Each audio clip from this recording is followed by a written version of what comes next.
in the depths of the Himalayas. Legend has it that there exists a mysterious place where a group of people with magical powers live, leading a secluded life akin to a utopia. The path to this paradise, known as Shambhala, is exceedingly obscure, reachable only through intricate tunnels. So, does the mythical Shambhala truly exist in this world? Could it possibly be the true homeland of the Yeti, the famed Himalayan snowman? Today, we delve into the legendary land of Tibet.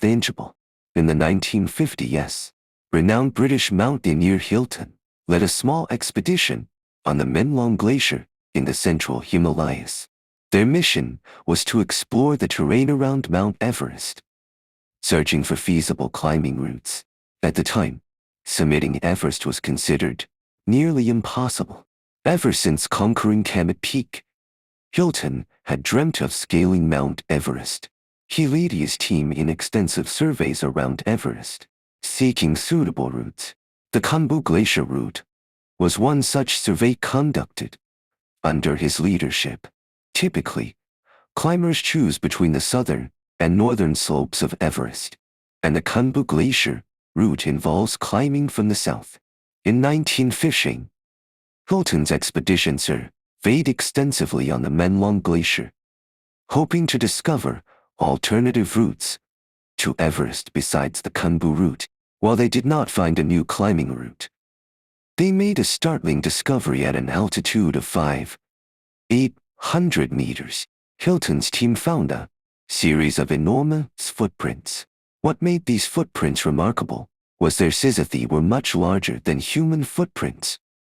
The entire imprint measured approximately 36 centimeters in length, clearly showing a large thumb, indicating the footprint's owner was a humanoid creature.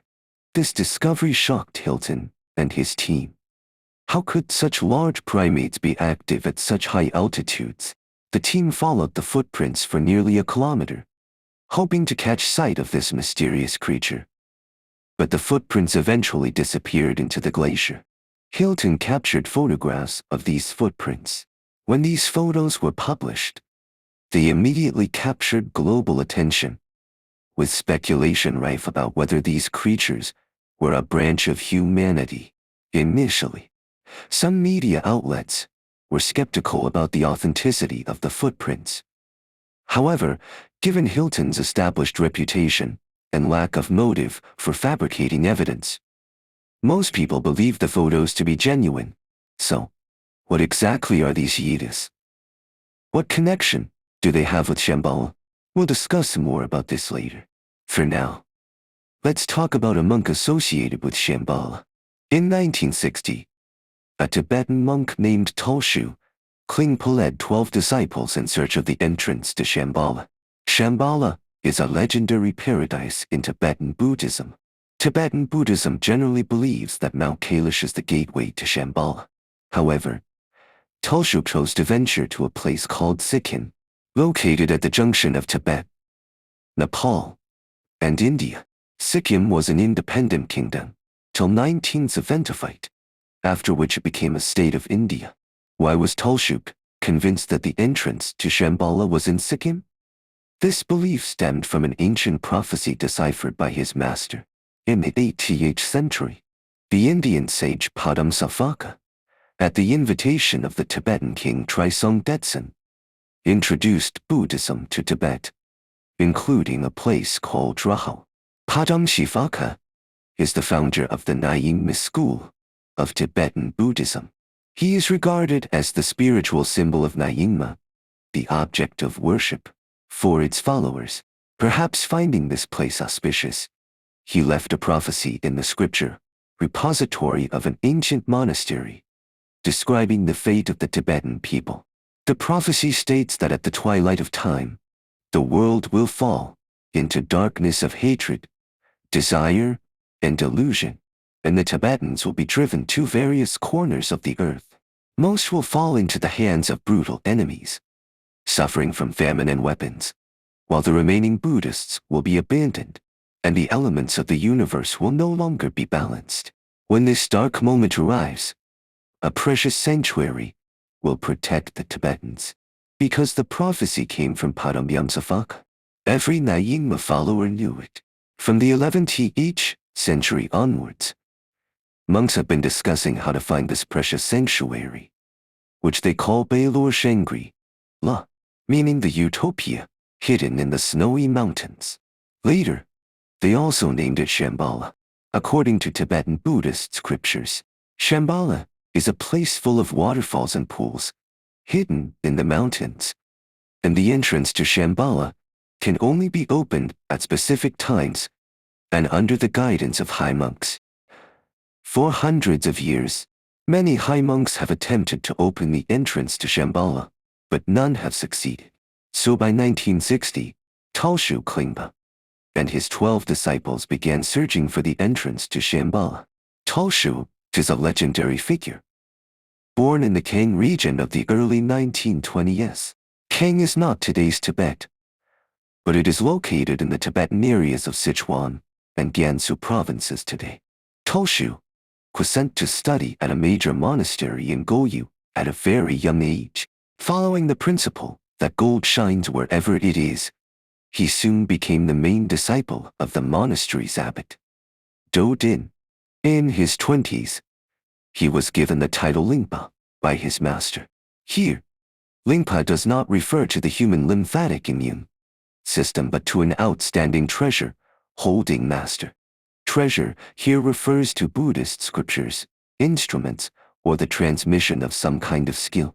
In popular terms, treasure refers to the masters of Tibetan Buddhism, who hide the essence of Buddhism to protect it, waiting for future generations to open the inheritance.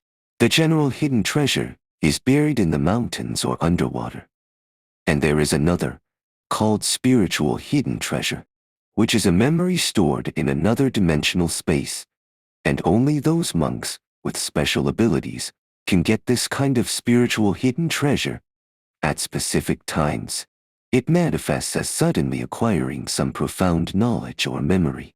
Therefore, we speculate that Duoji and Talshu believe that the entrance to Shambhala in Sikkim is likely because they have obtained the information hidden. When Talshuk was given the title Lingpa, his master Duoji told him that he would go to Sikkim to prepare to open the door to Shambhala. But this is an extremely dangerous journey, and a slight mistake may result in death. If he fails, Duoji hopes that if he fails, Talshuk can continue to complete this mission.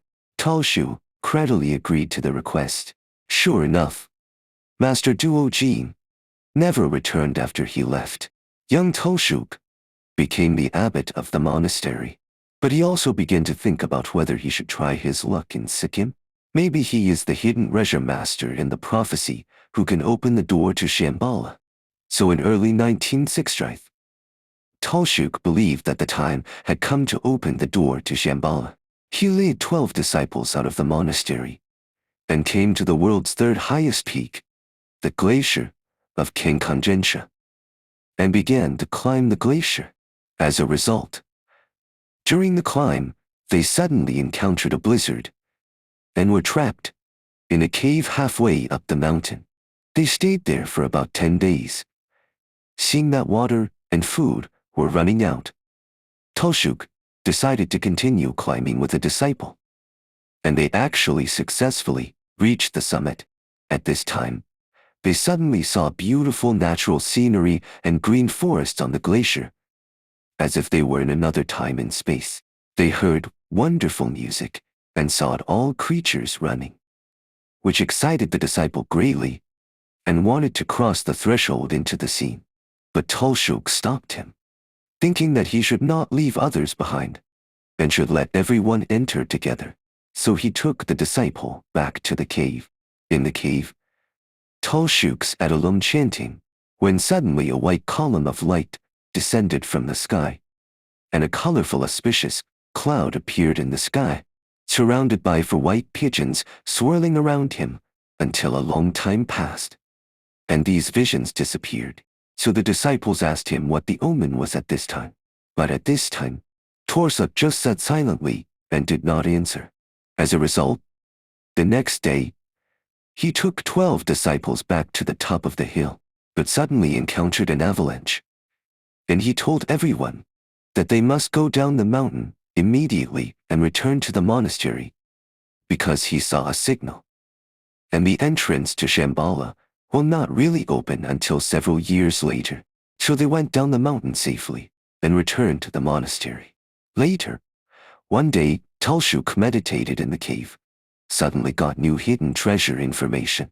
He and his disciples came to the glacier tunnel under Kangkungjenja again and found the entrance to Shambhala in a hidden glacier tunnel. They successfully entered Shambhala, where it was a beautiful paradise. They met many magical creatures, including the Yeti discovered by Hilton. These Yetis told them that Shambhala was actually a secret base with advanced technology, silently guarding humanity. Tulshuk and his disciples received many revelations in Shambhala, and later they brought these revelations back to Tibet, helping more people understand the secrets of Shambhala. Today, the legend of Shambhala still persists, but whether it really exists remains a mystery. There are various interpretations of his adventurous journey by later generations. Some believe that he did not open the door to Shambhala.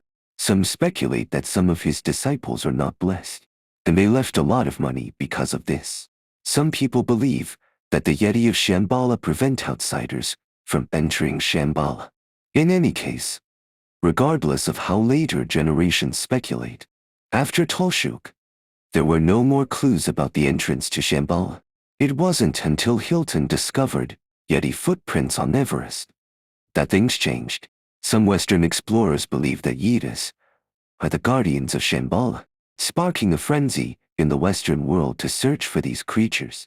However, many adventurers tracking Yetis describe a strange phenomenon. The footprints of these Yetis often appear suddenly and disappear just as suddenly, without any continuity, as if they can freely enter and exit other spaces. Therefore, Yetis may not be beings from our dimension, but rather from the space where Shambhala exists. Alright, that's where today's story ends. Thank you for watching this episode. Creating videos is not easy, so please give me a like to show your support. If you'd like to watch my other episodes, click on my profile and follow me. See you next time. Bye.